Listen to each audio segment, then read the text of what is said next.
Weight loss বা ওজন কমানোর জন্য একটা সহজ এবং কার্যকরী পদ্ধতি নিয়ে আলোচনা করতে হলে সবার প্রথমেই যে জিনিসটা মনে পড়ে যায় তা হলো জল পান। ওজন কমাতে সাহায্য করার ক্ষেত্রে জল একটা গুরুত্বপূর্ণ ভূমিকা পালন করে। জল খাওয়া বা সঠিকভাবে বলতে গেলে জল পান করা নিয়ে আমাদের আজকের এই আলোচনা।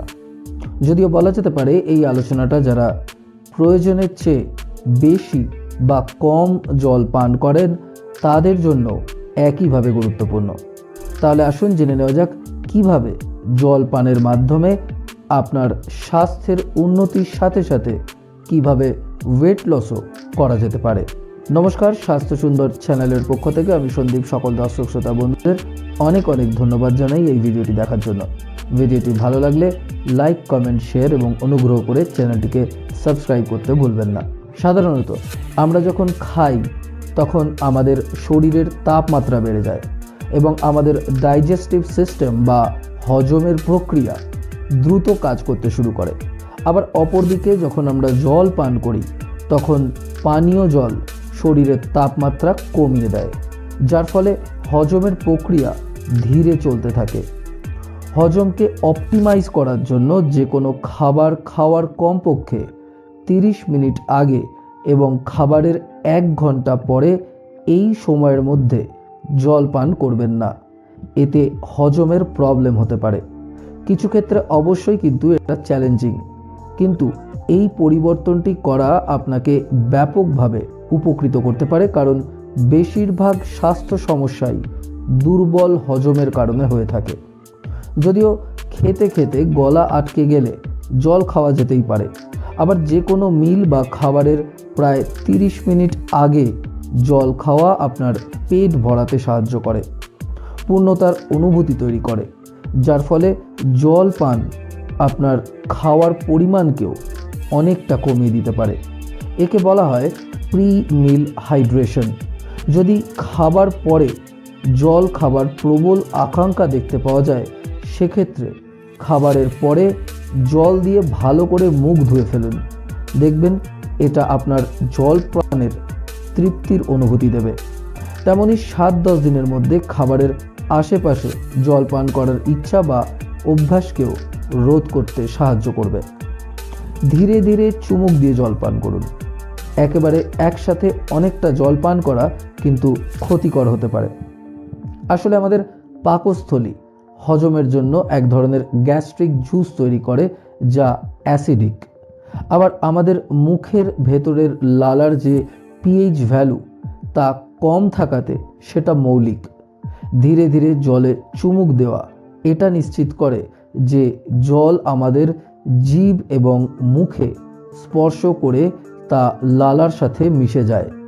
লালা মিশ্রিত জল পেটে গেলে অ্যাসিডিক গ্যাস্ট্রিক জুসগুলোর সঙ্গে মিশে গিয়ে পেটকে নিরপেক্ষ করতে সাহায্য করে।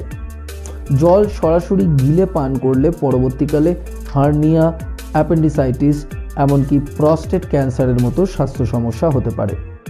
আপনারা হয়তো শুনে থাকবেন যে সকালে জল পান করলে মেটাবলিজম বা বিপাক ক্রিয়া বৃদ্ধি পায়। হ্যাঁ, ঠিকই শুনেছেন, কারণ ঘুম থেকে উঠে জল পান করলে লার্জ ইন্টেস্টাইন বা বৃহৎ অন্ত্র পরিষ্কার হয়। শরীরে জলের অভাব কোষ্ঠকাঠিন্যর সম্ভাবনাকে বাড়িয়ে দিতে পারে, যা প্রায় ব্লোটিং বা ফোলা ভাব এবং অস্বস্তি সৃষ্টি করে। অতিরিক্ত খাওয়ার দিকে আমাদের পরিচালিত করে। সকালে উঠে জল পানের ফলে কনস্টিপেশন বা কোষ্ঠকাঠিন্যর সমস্যা দূর হয়ে যায়। দ্বিতীয়ত, সকালে ঘুম থেকে ওঠার পরেই আমাদের মুখের যে লালা সারা রাত ধরে জমে থাকে তা সবচেয়ে শক্তিশালী অবস্থায় থাকে। এই লালা পেটে গিয়ে বিভিন্ন রোগ নিরাময়েও সহায়তা করে। তাই স্বাস্থ্যের উপকারের জন্য সকালে দাঁত ব্রাশ করার আগে জল পান করুন। অসুবিধা হলে দাঁত মাজার কাজটা রাতে শোয়ার আগে একবার করে শুতে পারেন। ঠান্ডা জল পান করা কিন্তু সবারই পছন্দ, যদিও ঠান্ডা জলের সতেজ স্বাদ আমাদের শরীরের জন্য কিন্তু একেবারেই ভালো নয়। ঠান্ডা জল হজমকে অনেক বেশি স্লো করে দেয়, পেটের চর্বি শক্ত করে এবং ওজনও বাড়াতে পারে। সবসময় চেষ্টা করবেন সাধারণ তাপমাত্রা বা উষ্ণ জল পান করতে।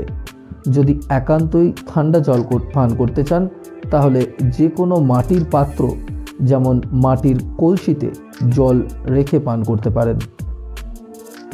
দাঁড়িয়ে জল পান করা আমাদের কাছে একটা অত্যন্ত স্বাভাবিক ঘটনা, কিন্তু জানেন কি, যখন আমরা দাঁড়িয়ে জল পান করি সেই জল আমাদের ফুড পাইপ বা খাদ্যনালীতে খুব জোরে আঘাত করে, যার ফলে পেটের ভেতরে থাকা গ্যাস্ট্রিক জুস হট করে ওপরে উঠে আসে। এই আঘাত পরবর্তীকালে গ্যাস্ট্রোএসোফেজিয়াল রিফ্লেক্স ডিজিজ বা GERDর মতো সমস্যা তৈরি করতে পারে এবং খাদ্যনালী, গলবিল, শ্বাসতন্ত্রের ক্ষতি করতে পারে। সুতরাং জল পান করার সময় চেষ্টা করবেন বসে থাকা অবস্থায় জল পান করতে। কতটা জল পান করবেন, কতটা পরিমাণ জল পান করবেন তা কিন্তু অবশ্যই ব্যক্তি বিশেষে, ওজন, বর্তমান জীবনধারা এবং সামগ্রিক স্বাস্থ্যের মতো বিষয়গুলোর উপরে নির্ভর করে। তবুও সাধারণত দিনে মিনিমাম 3 লিটার জল পান করার প্রয়োজন রয়েছে।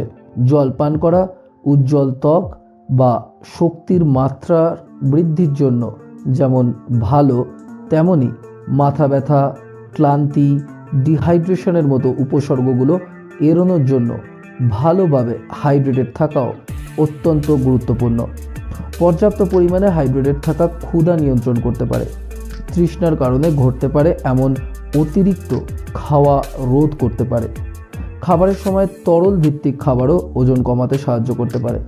উদাহরণস্বরূপ বাটার মিল্ক, স্যুপ বা যে কোনো তরল খাবার দিয়ে আপনার খাবার শুরু করা কিন্তু অতিরিক্ত খাওয়া রোধ করতে পারে। আপনার প্রস্রাবের রং এবং আপনার ঠোঁটের অবস্থা পরীক্ষা করুন। গাঢ় হলুদ প্রস্রাব বা শুকনো ঠোঁট মানেই কিন্তু ডিহাইড্রেশনের শিকার। আবার কি এবার আদা জল খেয়ে লেগে পড়ুন? হ্যাঁ, ঠিকই শুনেছেন, শুধু জল খাওয়া অনেকের কাছেই কিন্তু বোরিং ব্যাপার। তেমন হলে জলের সঙ্গে স্বল্প মাত্রায় মিলিয়ে ফেলুন লেবু, পুদিনা, আপেল সিডার ভিনিগার, শসা, আদার টুকরোর মতো উপাদানগুলো। ছোট এক টুকরো তাজা আদা জলে 10-15 মিনিটের জন্য ফুটিয়ে স্ট্রেন করে গরম বা সাধারণ তাপমাত্রায় পান করুন।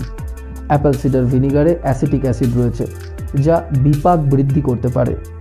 1 গ্লাস জলে 1 বা 2 চামচ অ্যাপেল সিডার ভিনিগার মিশিয়ে নিন। স্বাদের জন্য দরকারে মধু বা দারচিনি যোগ করুন। ক্ষুধা কমাতে সাহায্য করার জন্য খাবারের মধ্যে বা খাবারের আগে এটা সারা দিন ব্যবহার করুন। মনে রাখবেন, জল আপনার পেট ভরাট করে, মেটাবলিজম বাড়াতে সহায়তা করে এবং হাইড্রেট করে, ওজন নিয়ন্ত্রণের জন্য সহায়তা করে। বেস্ট রেজাল্টের জন্য একটা ভালো ডায়েট ফলো করতে এবং নিয়মিত ব্যায়াম করতেও কিন্তু ভুলবেন না। সবশেষে অসংখ্য ধন্যবাদ আমাদের এই ভিডিওটিকে সম্পূর্ণ দেখার জন্য। ভিডিওটি ভালো লাগলে লাইক, কমেন্ট, শেয়ার এবং অনুগ্রহ করে চ্যানেলটি সাবস্ক্রাইব করতে ভুলবেন না।